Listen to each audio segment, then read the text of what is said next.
உலகத்திலே நம்ம சந்திக்கிற காரியங்களை, போராட்டங்களை ஜெயிக்க வேண்டும் என்றால் இந்த ஒரு விஷயத்தை நம்ம கற்றுக்கொள்ளணும், ஜெயிக்கணும். எதுனா, வஞ்சிக்கிற ஆவிகள்.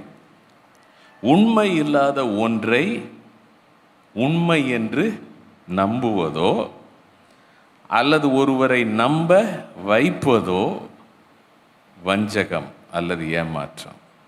அந்த நேரத்தில் அதை உண்மை என்று நம்புகிறவர்கள் எத்தனை பேர்? நம்பி அப்போ உண்மையை மாதிரி தான் தெரியுது, ஆனால் உள்ளார போனால் எல்லாத்தையும் சுரண்டி எடுத்துடுறான், காலியாக்கிடுறான் பேங்க் அக்கௌண்ட்டை. ஃபைனான்ஷியல் ஃப்ராட், ஃபைனான்ஷியல் சீட்டிங், ஏமாற்று வேலை. ஆனால் இதே போல இதை விட அதிகமான ஒரு ஆற்றல் உள்ளது. எது என்றால் வஞ்சிக்கிற ஆவிகள். அந்த வஞ்சிக்கிற ஆவிகள் தான் இப்படியெல்லாம் செயல்படுகிறது.